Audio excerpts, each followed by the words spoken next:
Hi everybody, I'm Pia, and welcome back to Cardiac Radio for Teens. For those of you who might not know, Cardiac Radio for Teens is a place where teens can come together with other teens to learn about Spiritist teachings and topics in a way that makes more sense to us and is more relatable to us as teenagers in today's society. Recently in the Spirits book, the part that we're up to, we've been reading about the moral laws and the laws of God that exist and that are in our conscience for all of us to follow. And as we've learned is the human laws, they're always changing because humans aren't perfect. But God's laws, God is perfect, so God created perfect laws that don't change, and they're always the correct ones, so they're the ones we should be looking to for guidance and following. So we've been going through the different laws and talking about each one of them, and recently we've been talking about the law of justice, love, and charity. And the section that we left off in is charity and loving your neighbors. So we'll continue off there, and hopefully we'll finish this law and move on to the next this week. So let's pick up right where we left off. Question 887. Jesus also said, "Love your enemies."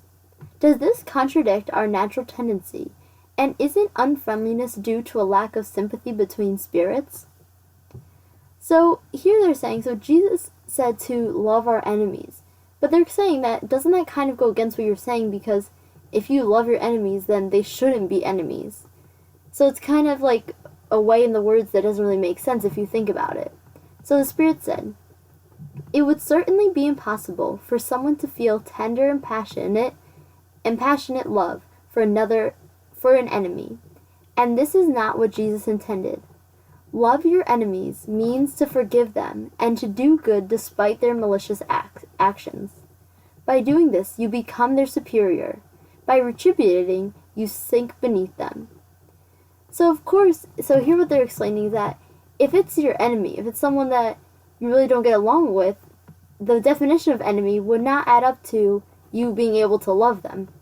So they're not saying to actually love your enemies, or not yet, because we're not at that state of perfection where we can just love everyone.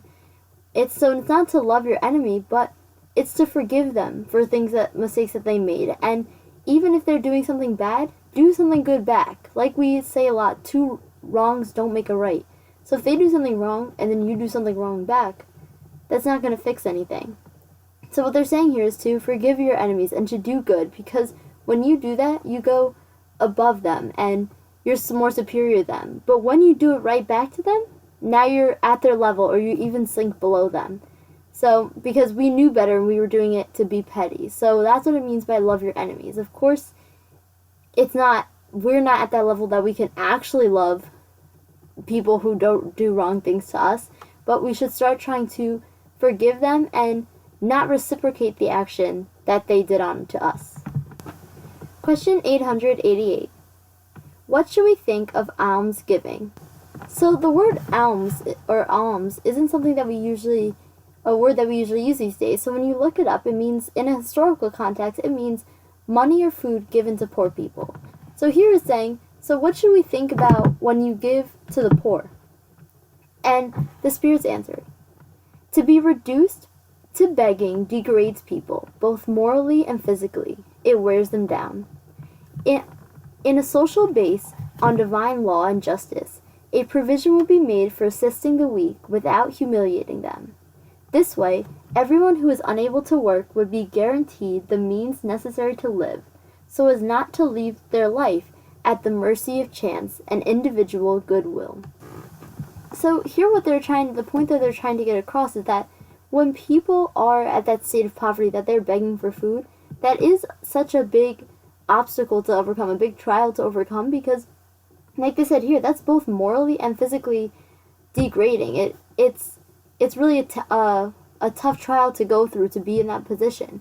So they're saying is God isn't just gonna leave people in this position and be like, oh well, you can't find food, that's it. There'll always be a way for them to find food and to get through that and to live, because we know that God has all planned out. God, if it's not our time to die, God's not just gonna sit here and let us die from starvation. It's something we have to work hard and we have to get through the trial that we need to pass, but God is there to help us. So it's not just luck that people are gonna help these poor people. It's God kind of put us in the path, put that person with that donation in front of the path of the person with nothing so that that person would get it. So even though it might seem like it's chance that, oh, I ran upon someone who really needed this and I had it, so I gave it to them.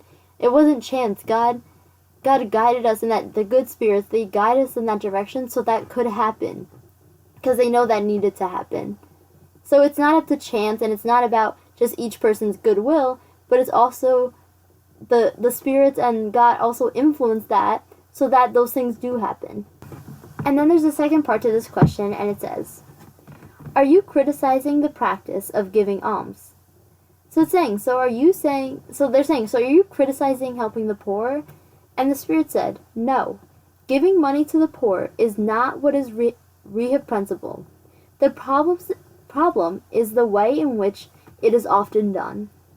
Those who understand charity, as preached by Jesus, seek out the needy themselves, without waiting for them to hold out their hand. So they're not saying that helping the poor and giving food or money to the poor is bad. No, that's not it. We can help others. But it's the way that we do it. If we go to be in front of all of our friends to help someone just so that our friends think, oh wow, you're so nice because you helped someone, then that's not really for good intention of that person. You're doing that for yourself.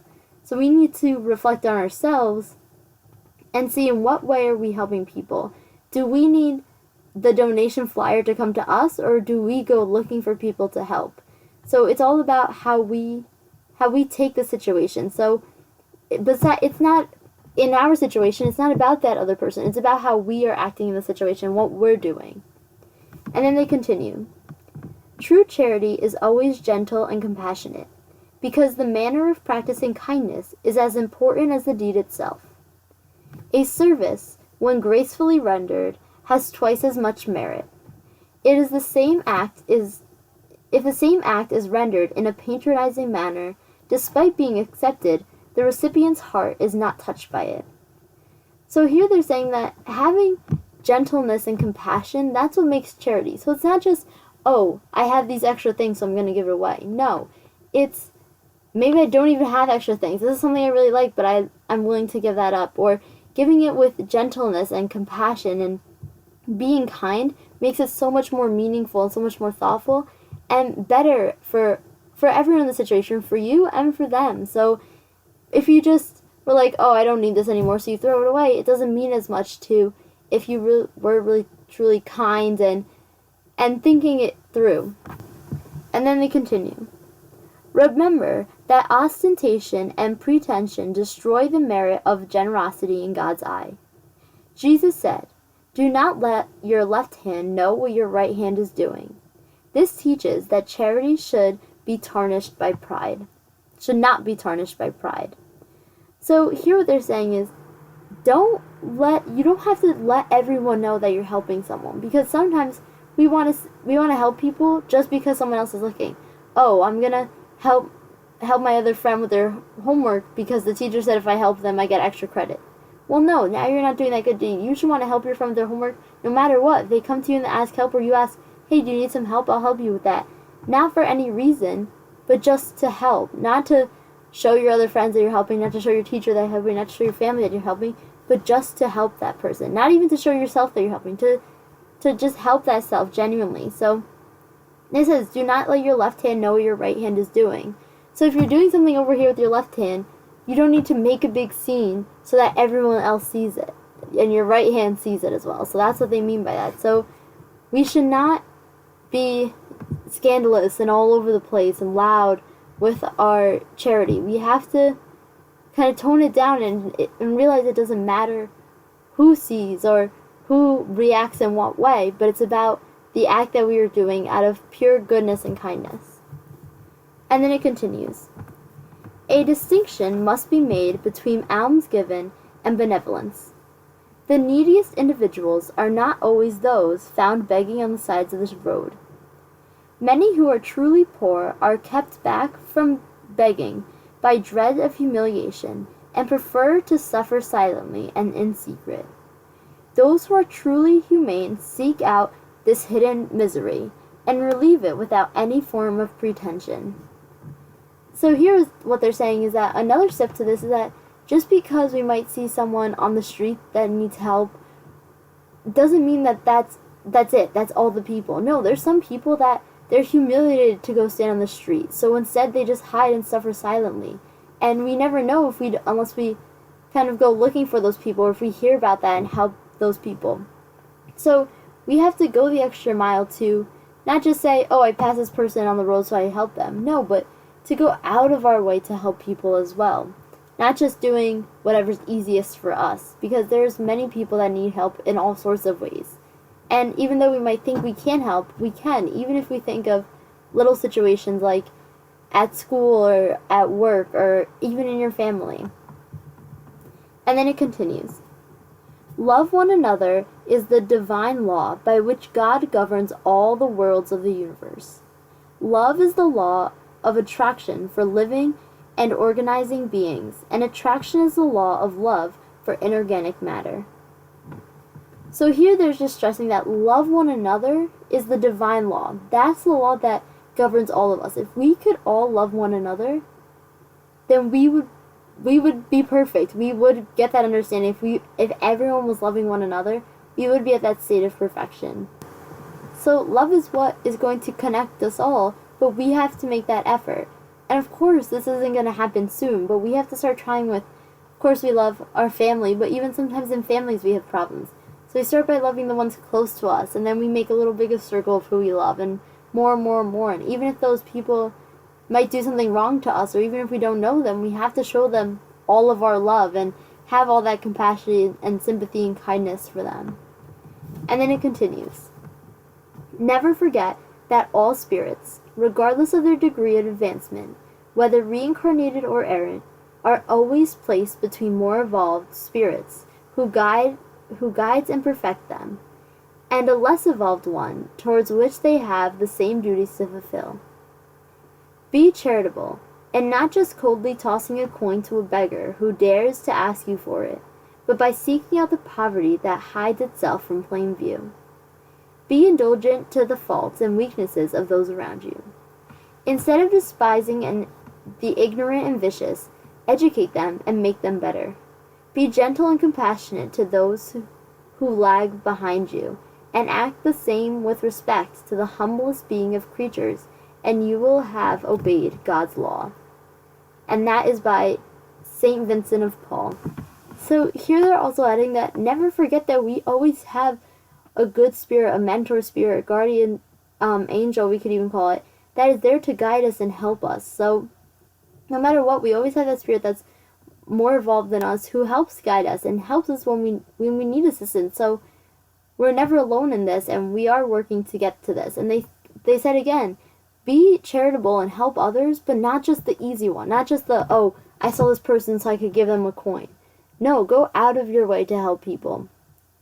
And when you see people and they make a mistake, instead of being like, oh my God, that person made a mistake, go there and try and teach them the right way to do it. Help them instead of just sitting here and talking bad about them from afar. So instead of talking all this stuff, we need to take action and show our gentleness and our kindness towards others. And then we will truly be obeying God's law. Question 889. Aren't there people reduced to begging due to their own fault? So now they're saying, okay, but there's some people who maybe they are begging in the streets because they spent all their money or they did something bad. So aren't there some people that it's their own fault that they're begging? And the spirits answered, of course. But if a completely moral education has taught them to practice God's law, they would not have fallen victim to the exercises that caused their demise. The improvement of your world ultimately relies on spreading this education. So of course there's people who it was their own fault that they're begging on the streets, but it's because we haven't properly been able to educate people morally. And all people don't know about God's laws, so that's why we're still struggling. So we need to make our mark on the world and spread this education and spread God's law, because that will help us advance more if more and more people know about God's laws and are following them and are thinking more about them, instead of just doing some dumb little mistake that leads them to begging on the streets. And now we're on to the next section of this chapter, which is titled Maternal and filial love. Question 890. Is maternal love an instinctive virtue or feeling shared by both humans and animals? So they're asking, so is it an instinctive virtue or feeling that's shared by humans and animals? So we're talking about motherly love, maternal love. And the spirits answered, it is both. Nature has endowed a mother with the love of her children to guarantee their survival. In animals, maternal love is limited to providing the materials needed of the mother's offspring. This affection ceases when this care is no longer needed. In the human race, it lasts for a lifetime and assumes a character of selfless devotion, raising it to a virtue. It even survives death and follows the child in the afterlife. Therefore, there is more to this love in humans than that of which exists in animals. So yes, both animals and humans have maternal love, have this motherly love, but for animals, it's just like this mother's going to take care of the child, of the baby, until they can take care of themselves. Once that baby animal can take care of themselves, then they're fine, they're on their own. But for humans, it lasts us a lifetime, and even after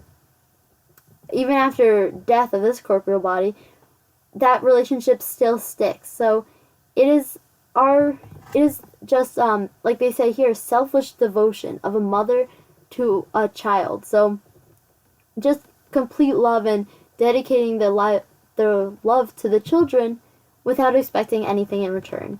So that's why it's different for animals and humans, but we still both have that. Question 891. Since maternal love is natural, why mothers hate their children, and often from birth? So if we have this maternal love, and it's a natural thing that happens, how come some people do hate their children, and even from birth, when the child hasn't even done anything wrong, the mother hates them? And the spirits answered, the absence of maternal love is sometimes a trial chosen by the spirit of the child, or a former atonement if the child has been a bad father, mother, or child in a prior life. In any case, a bad mother can only embody a bad spirit who tries to make the child fail in the chosen trial. This violation of natural law does not go unpunished, and the spirit of the child is rewarded for the obstacles it overcomes. So in these types of situations, they don't happen for no reason. It's because someone needs to learn that in that situation. Maybe that situation came for the mother to learn how to love the child, but also for the child to learn how to deal with that situation, how to go through that trial, and also maybe for that child to repay for being a bad mother or bad father in a previous life. So there's lots of things in what the situation might be. But no matter what it is a lower level spirit, a bad spirit, like they said, who is trying to make the child fail the trials. So, and of course, even though this is happening and that's a trial for the child, that parent is still going to be punished, and they're still going to suffer for that. And maybe they'll come back in that situation where they have a parent that doesn't treat them well. And if if that child keeps evolving and keeps continuing on that and pushing through and working hard and gets through that, they will be rewarded for that, because that is a trial as well. Question 892. When parents have children who cause them grief, are they excused for not feeling the same tenderness they would have felt if their children's behavior had been different? So sometimes parents have bad children, so how can we expect them to love their bad children is what the question's saying. If they have bad children, is it okay for them to not love them? And the spirit said, no, because parents are responsible for training their children, and their mission is to put forth every possible effort to lead them to the right road. Besides, the grief of the parents is often the consequence of the bad habits they have allowed their children to adopt from birth. They are forced to reap what they sow. So here they're saying, no, just because a child's bad doesn't mean you get away with loving them, no. Or with having to deal with them, no. The parents are responsible for training the child, as well as just raising the child. So part of raising the child is training them the right rules and teaching them things. So they're responsible. So they're the ones that taught them, that didn't teach them enough of the right rules maybe, or they didn't put enough effort into teaching the rules. So the parents are going to have to reap what they sow. If they sowed a bad seed, if they didn't remember to garden that seed, then they're going to get a bad vegetable, a bad fruit. So that's the same thing that they're comparing this to. So no, just because a child is bad doesn't mean you get an excuse. You have more of a trial to overcome. You need to work even harder. And that's the end of that section and that chapter. And the next chapter we're going on to is chapter 7, about moral perfections. So this first section in moral perfections is about virtues and vices. So virtues would be things of high moral standards, and vices are the opposite, things of low moral standards, of wicked behavior. Question 893. What is the most admirable of all the virtues? So the virtues, again, are the good things, the positive things. So what is the best one of them all? And the spirits answered, all virtues are admirable, as they are all signs of progress on the moral path. Every act of voluntary resistance to the seductive influence of temptation for wrongdoing is a sign of virtue. But the sublimity of virtue entails the sacrifice of self-interest for the good of others without having any ulterior motives. The most admirable of all virtues is that which is based on charity and is the most fair-minded. So here they're saying that all the virtues are admirable, because if we're following any of those, then that means we're on that good moral path. We're following that path and we are getting somewhere and we're working hard. So all virtues are admirable, but they're saying if we had to pick one, the most admirable that we could think of is charity, because there we are loving one another as ourselves and loving one another as we love God and as we love ourselves, and love your neighbors as yourself, and all of those rules. So if we learn charity and if we learn to love all people, one another, then that virtue will take us great places. That's a great virtue to overcome, to conquer. Question 894. Some people do good spontaneously, without having to overcome any conflicting feelings. Is there as much merit in their actions as in that of others who have to struggle to overcome the imperfections of their own nature in order to do good? So here what they're saying is that, say we have two people. One person, they are so good at doing good things. They're just constantly doing good things. They're constantly volunteering here and there. They're constantly helping people, and it just comes naturally to them.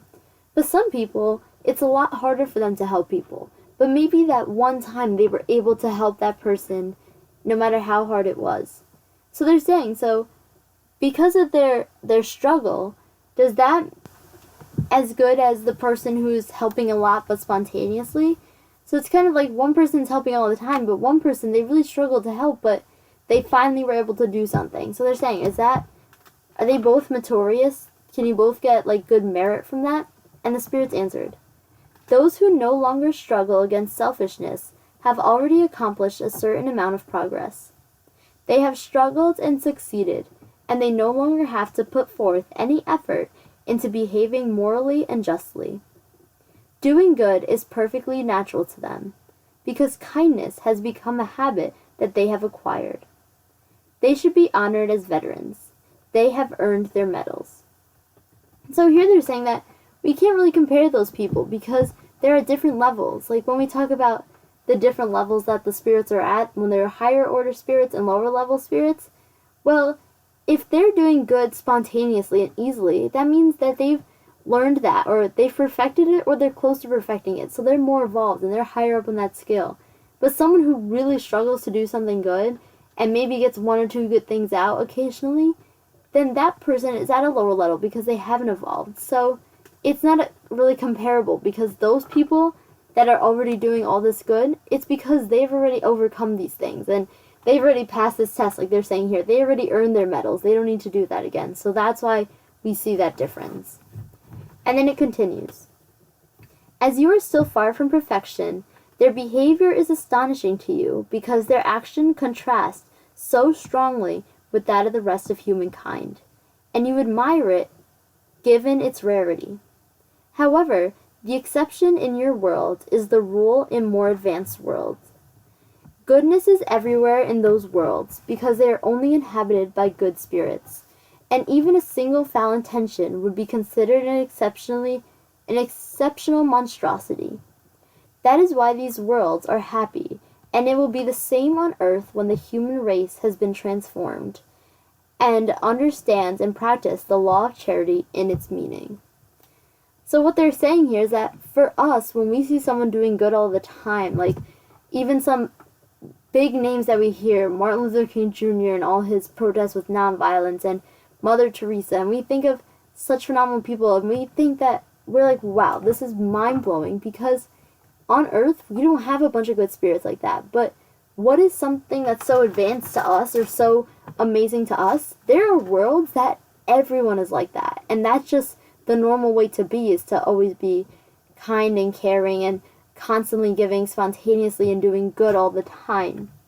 So Earth is really far from that level, but some worlds are at that level, and they are happy and they're all doing good. And eventually, when humankind is able to learn and transform and to practice this charity, we will get to that happiness. We will get to that level as well.